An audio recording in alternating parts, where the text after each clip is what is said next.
Hello दोस्तों, स्वागत है आपके अपने चैनल एजे मेडिसिन्स में। मैं हूं आपका दोस्त अजीत।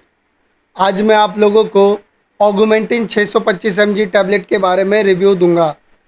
मुझे एक भाई ने कमेंट किया कि सर ये जो दवा है सबसे ज़्यादा डॉक्टर क्यों रिकमेंड करते हैं और ये बहुत सारी प्रॉब्लम्स में यूज़ क्यों होती हैं, क्या ख़ास बात है इसमें, ये मुझे आप बताइए। और भी कंपनी की दवाएं बनती हैं लेकिन सबसे ज़्यादा ऑगमेंटिन 625 mg टैबलेट को डॉक्टर द्वारा क्यों रिकमेंड किया जाता है। तो आज मैं आप लोगों को इसी टॉपिक पे वीडियो प्रोवाइड कराऊंगा। ऑगमेंटिन के बारे में पूरी जानकारी दूंगा। इसे कब और कैसे इस्तेमाल करना होता है, कितने दिन तक इस दवा को लेना होता है, किन किन बीमारियों में इस दवा को यूज़ करना होता है, क्या इसके साइड इफ़ेक्ट हैं और किन लोगों को ये दवा अपनी मर्ज़ी से इस्तेमाल नहीं करना चाहिए। ये सारी जानकारी आपको इस वीडियो के माध्यम से मिलेगी। तो अगर आप इस चैनल पर नए हो तो वीडियो कर लो लाइक, चैनल को कर लो सब्सक्राइब। तो चलिए देर ना करके हम वीडियो को शुरू करते हैं। ऑगमेंटिन 625 mg टैबलेट एक एंटीबायोटिक मेडिसिन है जो डॉक्टर द्वारा सबसे ज़्यादा रिकमेंड किए जाने वाले दवाओं में से एक है। यह एक स्ट्रिप की पैकिंग में आता है, जैसा कि आप स्क्रीन पे देख पा रहे होगे। इस एक स्ट्रिप में 10 टैबलेट्स होती हैं और इस 10 टैबलेट्स का जो प्राइस है वो है 205 रुपये, यानी 205 रुपीज़ ओनली। कंपनी इसे बनाती है GSK और कॉम्पोजिशन इसके अंदर होता है। इसमें होता है एमोक्सिसिलिन 500 mg, क्लेविनेट एसिड 125 mg। इन दो दवाओं को मिलाकर इसे तैयार किया गया है और ये दवा आपको हर छोटे से छोटे मेडिकल स्टोर पे आसानी से मिल जाएगा।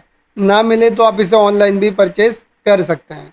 चलिए अब मैं आपको बताता हूँ कि इस दवा को किन किन प्रॉब्लम्स के लिए यूज़ किया जाता है। देखिए, किसी को दुर्घटना के दौरान चोट लग गई हो, घाव बन गया हो, ऐसी कंडीशन में इसे रिकमेंड किया जाता है। या फिर किसी के बाल तोड़ हो गया हो या फिर फोड़ा या फुंसी की प्रॉब्लम हो गई हो, ऐसी कंडीशन में इसे रिकमेंड किया जाता है। या फिर किसी को फेफड़ों से जुड़ा रोग हो गया हो, सांस फूलती हो, फेफड़े में पानी भर गया हो या फिर निमोनिया की शिकायत हो गई हो, ऐसी कंडीशन में इसे रिकमेंड किया जाता है। या फिर किसी के दांतों व मसूड़ों से रिलेटेड प्रॉब्लम हो रही है, किसी प्रकार का छोटा मोटा ऑपरेशन हुआ है, दांत निकाला गया है या फिर मसूड़ों में सूजन है, दर्द है, ब्लड आता है, ऐसी कंडीशन में भी इसे रिकमेंड किया जाता है। या फिर किसी का छोटा या बड़ा ऑपरेशन हुआ है, उसके टाँकों को सुखाने के लिए इसे रिकमेंड किया जाता है। या फिर किसी के गांठ की प्रॉब्लम हो गई हो, चाहे गर्दन पे गांठ हो गई हो, हाथ पे हो गया हो, पीठ पे, सीने पे, कहीं भी गांठ की प्रॉब्लम है, उसे ठीक करने के लिए इसे यूज़ किया जाता है। या फिर किसी के अंडकोश में पानी भर गया हो, हाइड्रोसिल की प्रॉब्लम हो गई हो, सूजन आ गई हो, बहुत ज़्यादा दर्द होता हो, ऐसी कंडीशन में भी इसे रिकमेंड किया जाता है। या फिर कई बार ये डॉक्टर किसी को खांसी बहुत ज़्यादा होती है, उन लोगों को रिकमेंड करते हैं।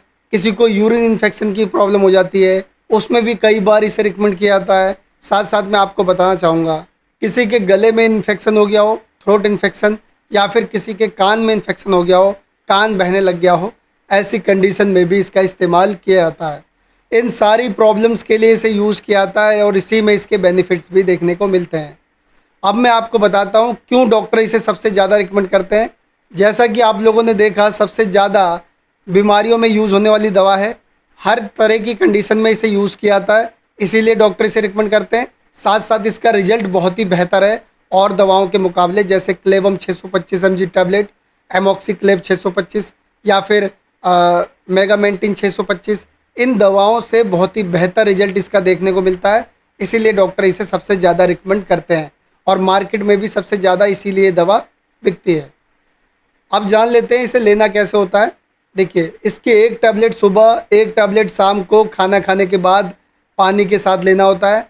कई बार कंडीशन ज़्यादा ख़राब होने पर इसके एक टैबलेट सुबह, एक दोपहर में और एक रात में, तीनों टाइम खाना खाने के बाद पानी के साथ लेना होता है। इस तरीके से भी डॉक्टर इसे रिकमेंड करते हैं।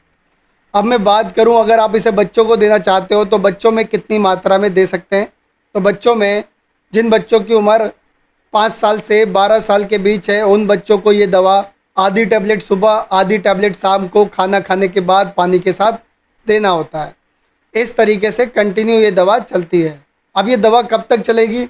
तो 5 से 7 दिन नॉर्मल डिजीज़ में चलती है, और अगर दिक्कत किसी को ज़्यादा है, बड़ा ऑपरेशन हुआ है या फिर फेफड़े में पानी भर गया या और किसी प्रकार की ऐसी बीमारी है जो थोड़े लंबे समय तक के लिए जिसमें ट्रीटमेंट चलती है, उसमें इसे काफ़ी समय तक भी चलाया जाता है, जैसे कि 1 महीना या फिर इससे ज़्यादा भी। अब बात करते हैं इस दवा को किन्हें इस्तेमाल नहीं करना चाहिए। ये जो दवा है इसे हर कोई इस्तेमाल कर सकता है, लेकिन 5 साल से कम उम्र के बच्चों को दवा नहीं देनी है, और जो महिला प्रेग्नेंट है वो डॉक्टर के कहने के अनुसार ही इस्तेमाल करेंगी। इस बात का खास तौर पे ध्यान रखें। चलिए अब जानते हैं इस दवा को लेने से क्या साइड इफ़ेक्ट देखने को मिल सकते हैं। वही कॉमन साइड इफ़ेक्ट देखने को मिलते हैं। दवा लेने के बाद अगर आपको उल्टी या दस्त होने लगे तो समझ लीजिए कि आपको ये सूट नहीं हो रहा। सिर में दर्द हो तो भी आप समझ सकते हैं कि आपको ये सूट नहीं हो रहा। शरीर पे चकते दाने खुजली होने लगे तो भी आप समझ सकते हैं कि आपको ये सूट नहीं हो रहा है।